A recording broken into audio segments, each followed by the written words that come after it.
And you're watching GVTV News. Thanks, Julie, and I'm Randy Hansen. In today's world news stories, Israeli soldier Gilad Shalit released in exchange for hundreds of Palestinian prisoners. And a poll says most New York City voters want Occupy Wall Street encampment to remain. And out of Greece, two main unions prepare to launch 48-hour general strike. And U.S. accused of killing 16-year-old American citizen in Yemen drone strike. And U.S. considers cyber attack before bombing Libya. And out of Syria, at least 25 killed, medical workers reported harassment. And Iraq withdrawal creates rift between White House and the Pentagon. And U.S. Supreme Court to decide if firms can be held liable for international human rights violations. And Republican presidential hopeful emerges as financial industry candidate of choice. An Iowa Republican caucus to be held on January 3rd. And question remains surrounding CIA operatives' role in the NYPD. But before these stories, GVTV News would like to thank one of our underwriters who supports your only visual video news media in Nevada County. That's right, it's us. GVTV News.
In today's first world news story, the Israeli soldier Gilad Shalit returned home after 5 years in captivity, as hundreds of Palestinian prisoners exchanged for him were welcomed home in Gaza. The 25-year-old soldier was released in exchange for 477 Palestinian prisoners. Earlier yesterday, he was taken across the frontier from the Gaza Strip into Egypt's Sinai Peninsula and driven to Israel's Vineyard of Peace border crossing. He was interviewed on Egyptian television. A reporter asked, "Gilad, you've known what it's like to be in captivity. There are more than 4,000 Palestinians still languishing in Israeli jails. Will you help campaign for their release?" And he replied, "I would be very happy if they were all freed so that they can go back to their families and their land. I would be very happy if this was to happen." The reporter also asked, "What are your plans for the future?" And Gilad, I'm not sure how to pronounce his name, but he replied, "I hope this deal will help us reach peace between the Israeli and Palestinian sides and support cooperation between the two sides."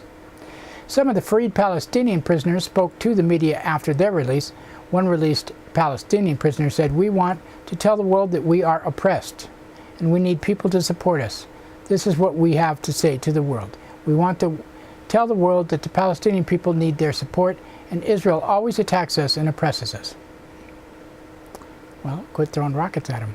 While a massive celebration is underway in Gaza, Zahir Francis, director of the group Adamir, said it was difficult to full-heartedly celebrate the homecoming of these prisoners. He said, "When the dust settles, 4,347 Palestinian political prisoners, who have been arbitrarily arrested, tried by unjust military tribunals, held in inhumane conditions, will still remain in Israeli prisons with no real solution in sight."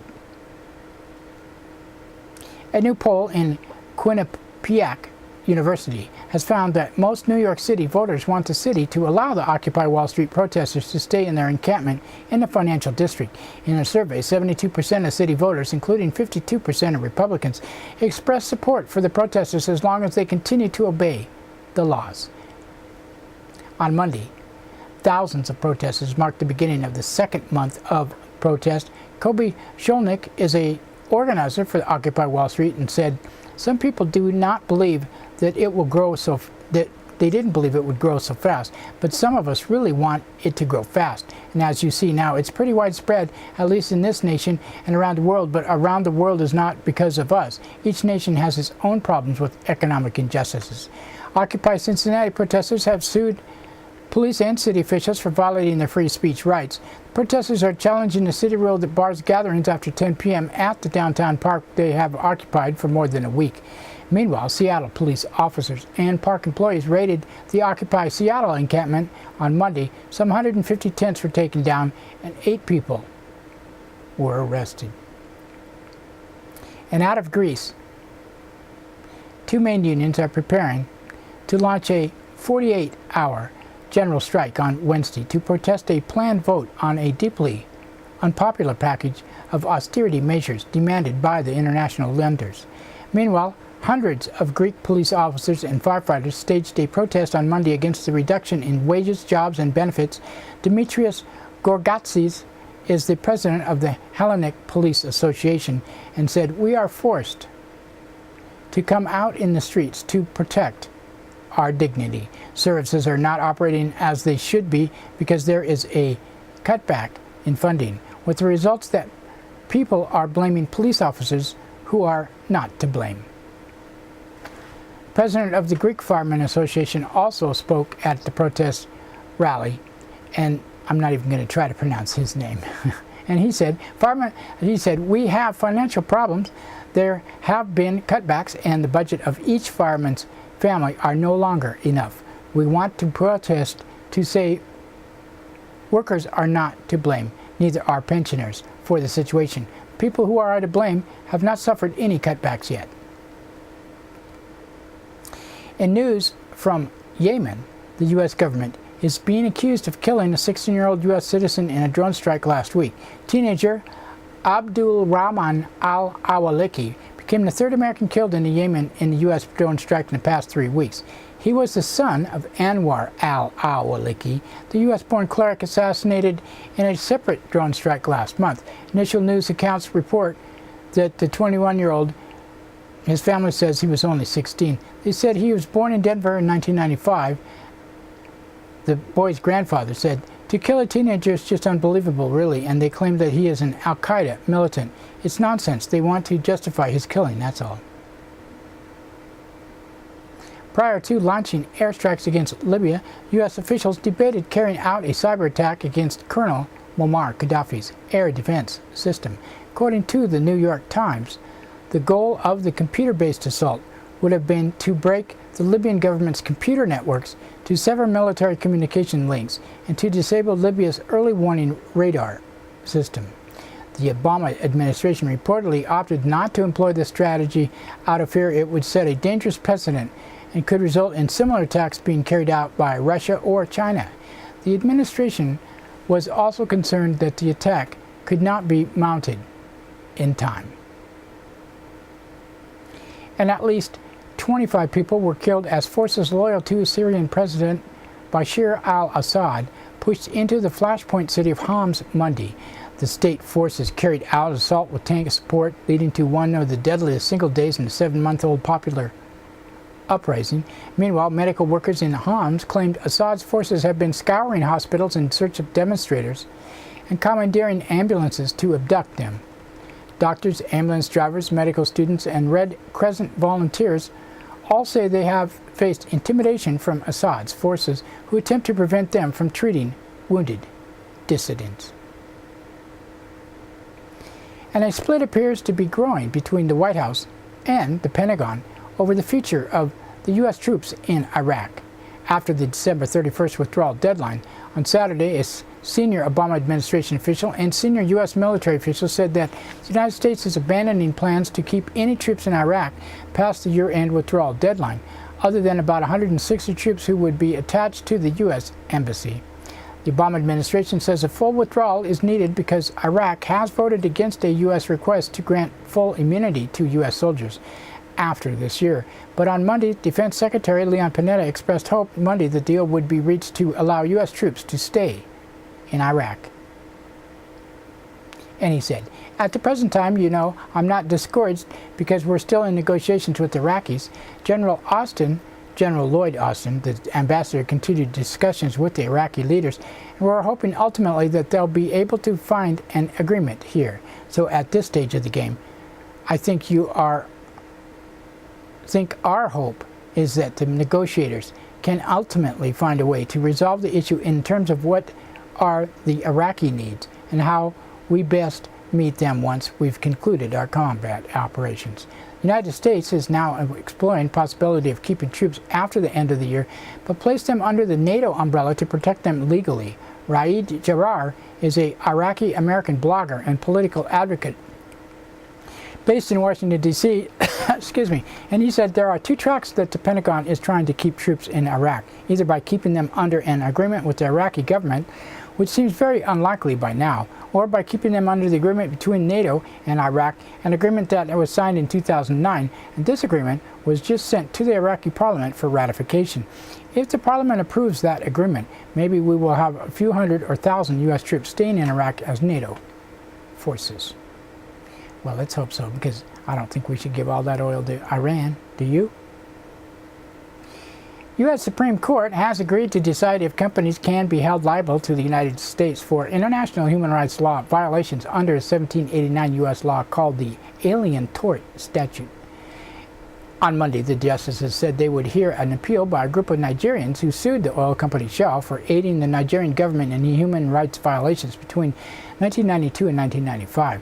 Plaintiffs are the families of 7 Nigerians who were executed by a former military government for protesting Shell's exploration and development.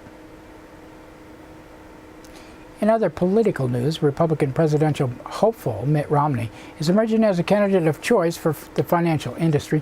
Newly released campaign finance records show Romney has raised $7.5 million from the financial industry, nearly twice as much as President Obama. Goldman Sachs gave the most to Romney as just a little more than $350,000, followed by Morgan Stanley, Bank of America, J.P. Morgan, and Citigroup. On Monday, Iowa Republican Party announced its first in-nation caucus will be held on January 3, 2012. Politico reports the decision could upend the primary calendar by pushing New Hampshire's primary date into December. Iowa is usually the first vote of the season, followed by New Hampshire, but now New Hampshire may go first. And questions continue to linger about the role of the clandestine CIA operative within the New York City Police Department. The unnamed agent who arrived in July served as an assistant to the Deputy Commissioner of Intelligence, but his specific responsibilities are not clear. The AP revealed the existence of the agent in August and detailed how the CIA helped the NYPD develop a so-called demographics unit that used informants known as mosque crawlers to monitor sermons without any evidence of wrongdoing and spy on people carrying out jobs typically done by Muslims. Senior U.S. officials have offered differing accounts on the operative's place in the department. NYPD Commissioner Ray Kelly claims he provides officers with information usually coming from perhaps overseas, but doesn't have access to any of our investigative files. David Petraeus, director of the CIA, meanwhile says that the agent is an advisor despite the fact that the agency already has someone doing that job. The possibility that the agent is wearing 2 hats in his roles within the spy agency and the world's largest police department has raised concerns among many.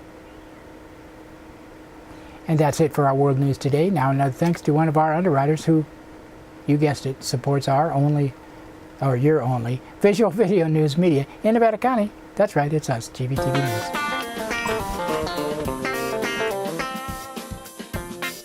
Soundcheck Music Center, the rock and roll connection. We have guitars, amps, drum equipment, sound accessories, lessons, and repairs. We are located at 671 Maltman Drive, Grass Valley. 530-272-7236, open 7 days a week.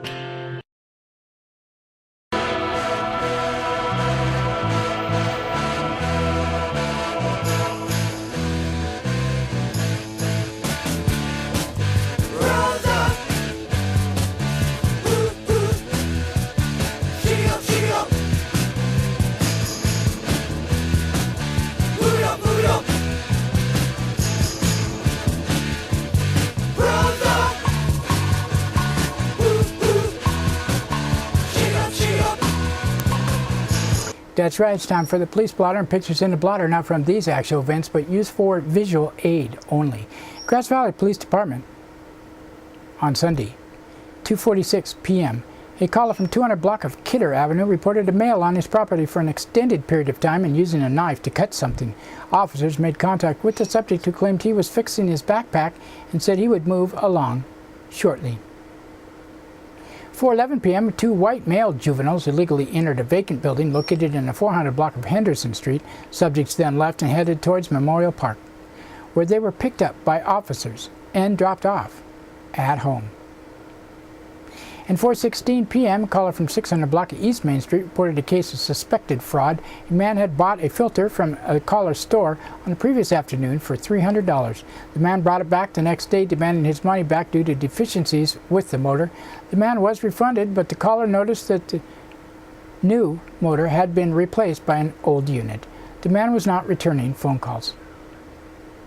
6:25 p.m., caller from 100 block of Holbrook Way reported a large bear hopping neighborhood fences. Caller said the bear was not aggressive. And 7 p.m., a caller from near Hennessy School reported a large group of juveniles swearing, yelling, and breaking bottles. At 10:12 p.m., caller from 300 block of Bennett Street reported a person in the parking lot behind her house of wielding flaming torches. The caller expressed concern that her neighbor were attempting to burn down her fence. Officers made contact and no citation was issued.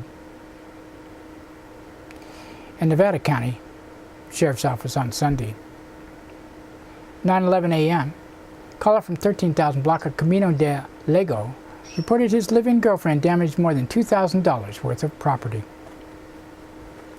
And 12 p.m., a caller from 13,000 block of Banalava Cap Road reported his neighbor's dog bit him.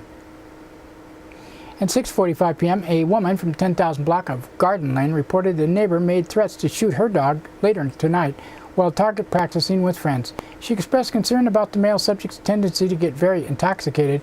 No contact was made by officers at the request of the reporting party. At 10:47 p.m., caller from 17,000 block of Ruth Court reported hearing one gunshot close to his residence. Nevada City Police Department on Sunday,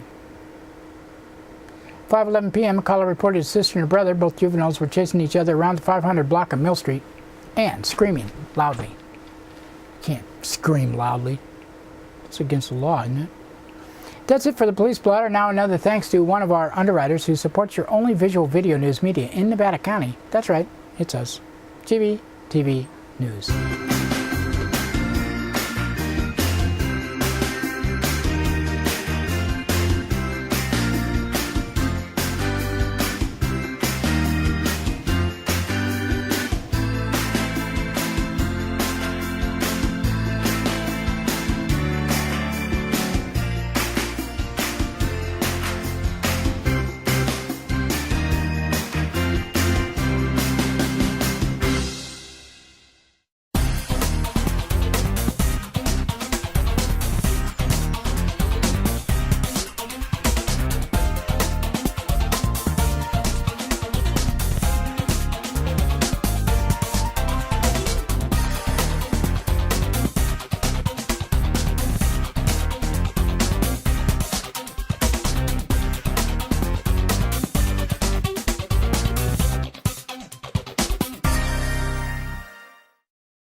In today's local news headlines, 2 dead in structure fire in Tahoe City, Sheriff Office investigating.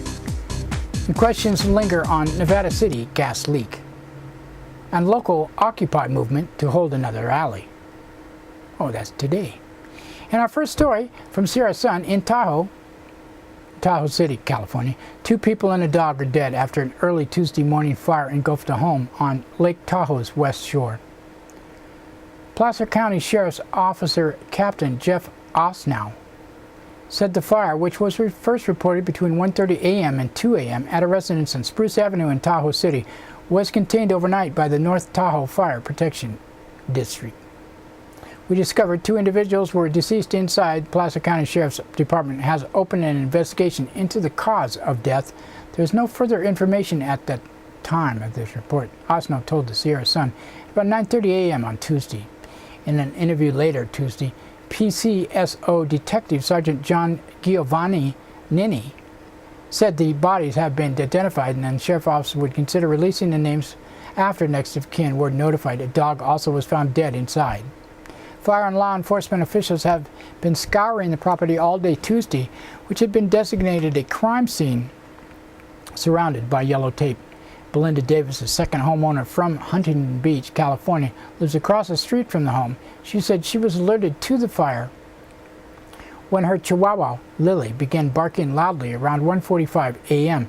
Davis said she first thought a bear was trying to enter the home, but soon saw flames, immediately grabbed her dog and drove down the street to a safe distance. Afterwards, Davis said she met with fellow neighbors who had already alerted emergency officials. It was a horror movie, Davis said. I looked out and this house was in flames.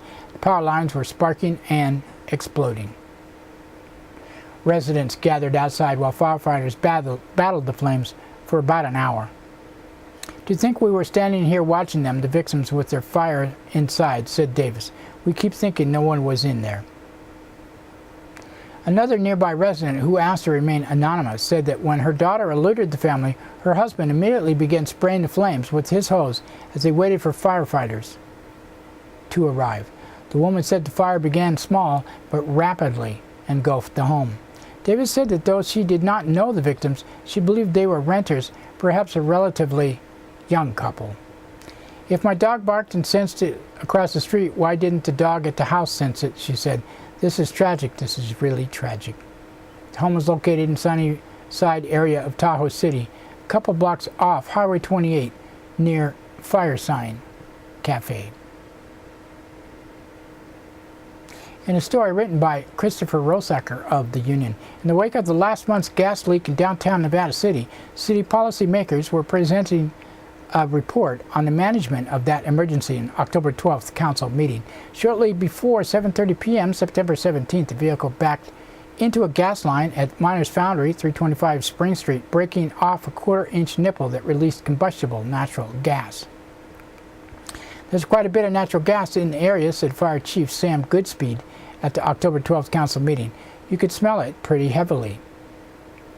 In addition to residents and businesses within 300 feet of the leak, an estimated 100 persons wedding party was also evacuated for more than 2 hours until a representative from Pacific Gas and Electric was dispatched to shut off the gas line. After reviewing the report of the gas leak, council members asked the city manager and the fire chief to address three concerns: the response time of PG&E, procedures for alerting residents, and that the police department's evacuation procedures be re-examined. Regarding the PG&E's role in shutting off the gas, Councilmember Sally Harris asked why it took so long for a representative to come and shut off the gas. They don't have a commitment to having somebody immediately available, said City Manager David Brennan. They aren't an emergency service. Council directed the fire chief and city staff to draft a letter to PG&E asking that the company have more concrete plan in place in event of future leaks. So many things could have gone wrong, we have to have something in place, said Mayor David McKay. No one wants another San Bruno. In 2010, PG&E pipeline explosion in the San Francisco suburb of San Bruno killed 8 people, injured close to 60, and destroyed 38 homes. Additionally, the city was directed to send out a flyer to Nevada City residents, especially commercial businesses, urging them to request PG&E inspections of their meters to make sure they aren't dangerously exposed. Another question raised is why the Root Center, located a mile north of 950 Maidu Avenue, was used as an evacuation meeting place and not the nearby Veterans Building or the Siemens Lodge at Pioneer Park. Goodspeed said the Root Center was chosen because it had a sheriff's deputy to receive evacuees. Had evacuees been sent either to Veterans Building or the Siemens Lodge, both of which are closer, personnel would have had to be pulled from the incident. Goodspeed also took questions on why the city's reverse 911 calling system was not put into action. Also called City Watch, Reverse 911 is a Nevada County Sheriff's program that dials all phone numbers in an area to notify residents during an emergency. Goodspeed said City Watch was not executed because the evacuation area was only 3 city blocks and the program cannot be that precise. Council members suggested that in the future the entire city be notified of an evacuation, even if it is only in a relatively small portion of the town. In a story written by Matthew Renda, following a robust turnout in a local demonstration in support of Occupy Wall Street movement, organizers will attempt to garner more support with an event in downtown Nevada City scheduled for today. Or at least it was yesterday, if you're watching it at 8 a.m. in the morning. The rally will take place 4 p.m. Wednesday, October 19th at one of the Occupy Wall Street NC. It will be down on Commercial Street. General Assembly will gather at Robinson's Plaza at the intersection of Commercial and Coyote Street in downtown Nevada City for sign creation. Purpose is to demonstrate support for the movement in a peaceful, nonviolent manner while remaining courteous towards local business operations, Keesby said in a prepared statement. We'll be there. See you there.